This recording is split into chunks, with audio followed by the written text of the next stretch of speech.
My mind set and my taste Hmm. Taste because నన్ను చూసిన లేకపోతే నా కార్ చూసిన నా అంబియన్స్ చూసిన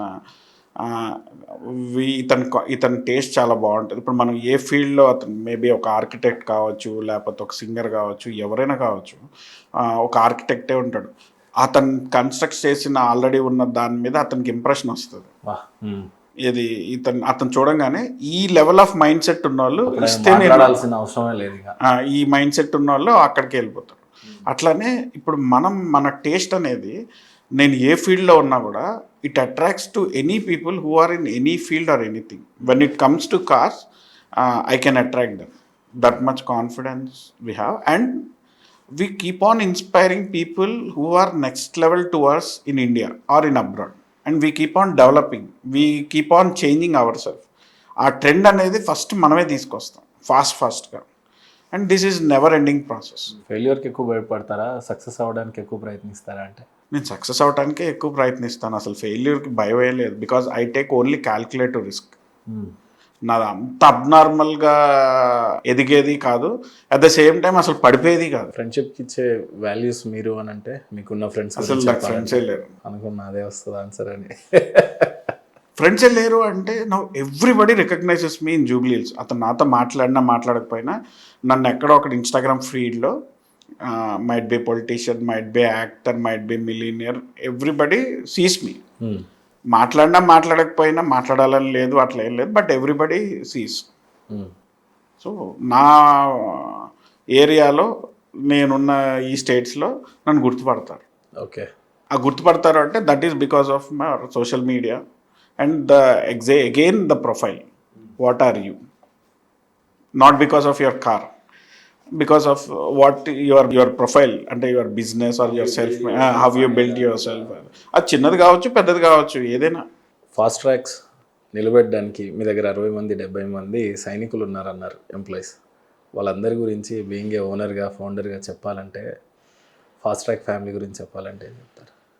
ఫస్ట్ ఆఫ్ ఆల్ నేను చాలా తెలివిగల వాళ్ళనే పెట్టుకుంటాను. నా దగ్గర ఉన్న ప్రతి ఒక్కడు నేను ఛాన్స్ ఇస్తే నన్ను నమ్మేస్తాడు. అలాంటి తిమింగ్లాలు పెట్టుకున్నాను నేను.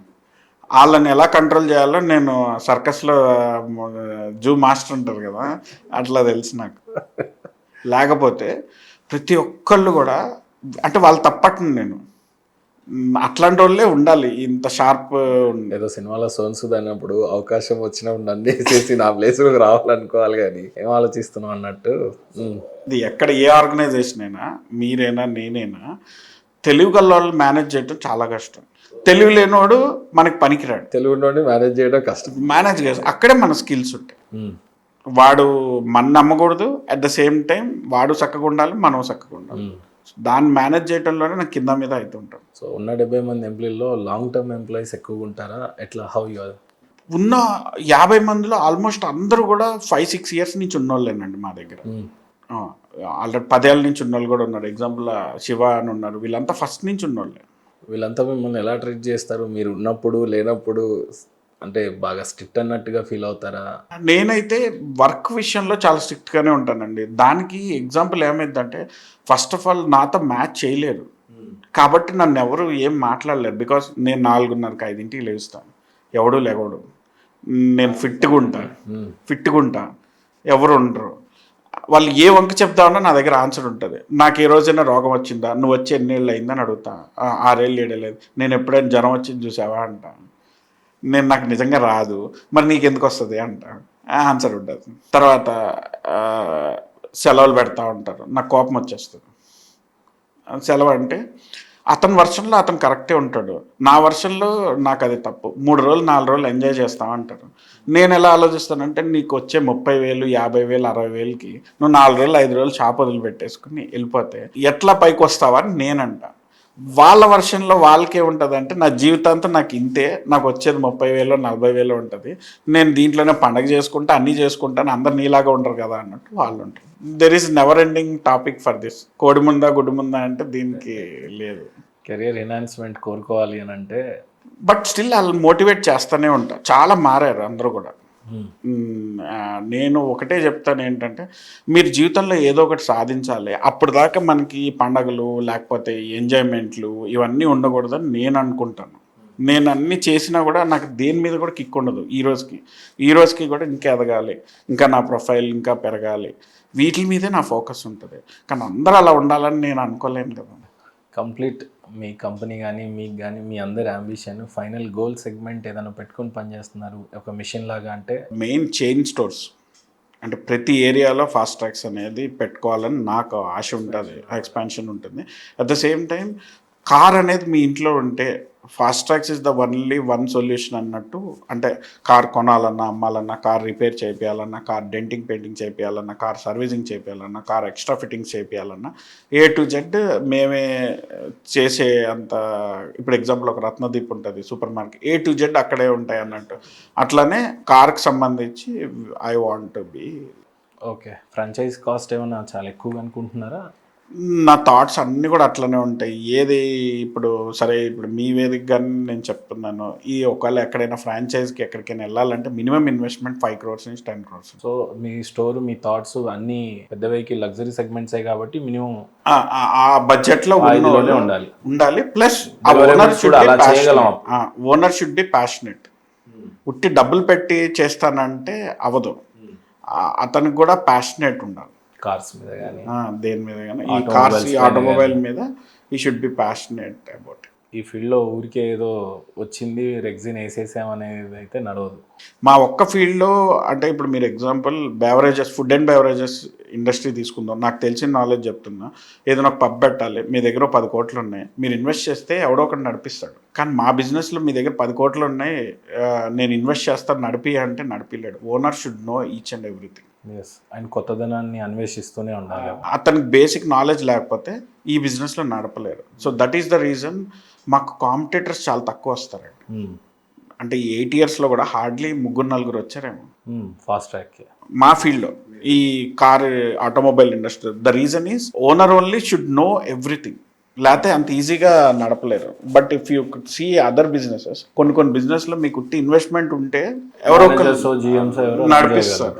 బట్ ఇక్కడ అట్లా కుదరదు. Owner should personally be there and he will be a face of to the brand. ఎలా ఎన్హాన్స్ చేస్తుంటారు మీరు? అంటే ఎవ్రీ డే అప్డేట్ అవుతూ ఉండాలి కాబట్టి మిమ్మల్ని మీరు ఆర్టికల్స్ ని కానీ సోషల్ మీడియా. మీరెక్కడ గ్యాదర్ చేస్తుంటారు ఇన్ఫర్మేషన్? నెక్స్ట్ ఇలా అప్గ్రేడ్ అవ్వాలి నా కారు అని. My life style only ads to this business. అంటే నేను ఇప్పుడు నా టైం అంతా దుబాయ్ వెళ్తామని, అదర్ కంట్రీస్ వెళ్తాం, అదర్ స్టేట్స్ వెళ్తాం. అక్కడికి వెళ్ళినప్పుడు అక్కడ ఉన్న బిజినెస్ కానీ, అక్కడ ఉన్న లైఫ్ స్టైల్ కానీ, అక్కడ ఉన్న ఇది చూస్తే మన థాట్ ప్రాసెస్ కూడా మారుతూ ఉంటుంది. And meeting new people. So ఇప్పుడు నేను ఈ కార్స్ వల్ల చాలా డ్రైవ్స్కి వెళ్తూ ఉంటాను. So there we meet all the allied people of different communities, different cultures, different states in one place. We party together, we meet together, we drive together. Their exchange of ideas and energies happen. Rakesh అన్న, పెద్ద doubt ఏంటంటే ఇప్పుడు మీ business దీనివల్ల negative అయిద్దో minus అయిద్దో నాకు తెలియదు, కానీ already Benz vehicle already 2 కోట్లు పెట్టి వాడే ఇంటీరియర్ అంతా చేసి ఇస్తున్నప్పుడు మళ్ళీ దాన్ని తీసి కస్టమైజ్ చేయాల్సినంత అవసరం దాని మీద, ఇలాంటి బిజినెస్ కూడా రన్ అవుతుంది అనుకోవటం, ఆ థాటే చాలా పెద్ద రిస్క్ యాక్చువల్లీ. స్టిల్ ఇలాంటి లగ్జరీ కార్స్ నడుస్తున్నాయి, మీరు ఇంకా కాన్ఫిడెంట్గా ఉన్నారు, ఎక్స్పాన్షన్ అవుతాను అంటున్నారు, అంతా బాగానే ఉంది. వాడే అన్ని పెట్టించాక మళ్ళీ కస్టమైజ్ అనే దాని మీద ఎప్పుడన్నా అనిపించింది అలా? సో ఇది గుడ్ క్వశ్చన్ అండి. కామన్ మ్యాన్కి, అంటే common man in the sense డబ్బులున్న కామన్ మ్యాన్కి తెలియదు. కానీ there are so many elite and matured people who has crores of rupees and in their lifestyle they doesn't use stock anything. ఇచ్చిన కారణం అలా వాడరు, they keep on changing. But ఇప్పటికీ మామూలు ఒక కామన్ మైండ్ సెట్ ఉన్న పీపుల్కి కార్లు అన్నీ ఇస్తుండగా మళ్ళీ 10 లక్షలు పెట్టి 20 లక్షలు పెట్టి ఎవడు ఖర్చు పెడతాడని మీకు వచ్చిన డౌటే వస్తుంది. కానీ మా దగ్గరకు వచ్చే కార్లు అన్నీ షోరూమ్ బళ్ళే వస్తాయి. అన్నీ ఆల్రెడీ షోరూమ్లో అన్నీ ఇస్తారు. మళ్ళీ we have so many add Ann's. ఇవే కాకుండా పాత కార్స్ ఫేస్ లిఫ్ట్ చేస్తాం. సో బిజినెస్ అనేది దెర్ ఈజ్ నెవర్ ఎండింగ్, అయితేనే ఉంటుంది. పోనీ ఒక వెల్ పాష్ బిజినెస్ మ్యాన్కి ఒక కార్కి కస్టమైజేషన్ ఎందుకు అవసరమో చెప్తా. ఇప్పుడు ఎగ్జాంపుల్ ఒక బిలియనియర్స్ ఉంటారు, లేకపోతే ఇప్పుడు there are so many people entrepreneurs who travel 300 to 500 kilometers for every 2 days or 3 days. అది ఒప్పుకుంటారా? ఒప్పుకుంటారా? సో వీళ్ళకి కారే లోకం. వాళ్ళ ఇల్లు కూడా ఒక చాలా నెక్స్ట్ లెవెల్ బంగ్లా ఉంటుంది. వాళ్ళు ఎక్కడికి వెళ్ళినా వాళ్ళ ఆఫీసులు అన్నీ బాగుంటాయి. ఇప్పుడు ఈ మధ్యలో ఆయన తిరిగేది ఈ కార్ ఒక్కటే. కరెక్ట్. ఈ కార్ మాత్రం ఒక ₹1 కోటి ఉన్నోడికి ఉన్న ఫార్చునర్ అదే, 100 కోట్లు ఉన్నోడికి ఫార్చునర్ కూడా అదే. సేమ్ అదే ఫ్యూచర్స్. కానీ ఆయన దగ్గర అంత డబ్బులుండి ఆయన అంత కంఫర్ట్ లగ్జరీస్ ఆయనకి అన్ని ఇంట్లో కానీ ఆఫీస్లో కానీ అన్నీ ఉన్నప్పుడు ఈ కార్లో ఆయన అట్లా when he has money, when he has options ఆయనకు తెలిసినప్పుడు విల్ స్పెండ్. అట్లనే దట్ ఈస్ వాట్ హ్యాపెనింగ్. ఇప్పుడు చాలామంది ఇప్పుడు ఒక ఫార్చునర్ చేస్తున్నా, I'm doing partition to it. He wanted TV in it, recliner seats and A suspension. ఈ 10-15 లక్షలు అవుతాయి. People are spending. కస్టమైజేషన్ ఒక కార్కి కంఫర్ట్ కోసం అవసరమా, ప్యాషన్ కోసం అవసరమా అంటే ఇప్పుడు మేము చేసే అన్ని కూడా కంఫర్ట్ కోసమే, not for passion. Not for passion. Again passion gives you comfort. Passion చేసే సెగ్మెంట్ కూడా ఉంది. ఇప్పుడు వీల్స్ మారుస్తుంటాము, అది వాళ్ళకి అవసరం లేదు. Just that my car should look beautiful. ఇప్పుడు అదే మీరు ఇల్లు కడుతున్నారు అనుకోండి, కామన్ మ్యాన్ ఇల్లు కట్టినా ఎవరు కట్టినా కూడా ఇంట్లో మొత్తం డెకరేషన్ చేస్తూ ఉంటారు. అది ఒక ట్రెడిషన్. ఇళ్ళకి కానీ లేకపోతే ఇప్పుడు మీరు ఒక పెళ్లి చేసుకుంటే ఖర్చు పెడతా ఉంటారు. కానీ కార్లకు అనేది ట్రెండ్ ఇప్పుడిప్పుడు చాలా పెరిగింది. ఓల్డ్ జనరేషన్ ఇప్పటికీ they feel that it's a depreciation value. But now your car is more valuable. అంటే నీ status symbol for young generation కానీ ఇవాళ యువర్ కార్. మీరు కొంటున్న రోలెక్స్ కానీ వాడుతున్నటువంటి వెహికల్స్ కానీ కంఫర్ట్స్ ఇస్తున్నాయా లేకపోతే స్టేటస్ సింబల్స్ని ఇస్తున్నాయా అని అంటే? కాన్ఫిడెన్స్ ఇస్తున్నాయని చెప్తాను. అరే వా.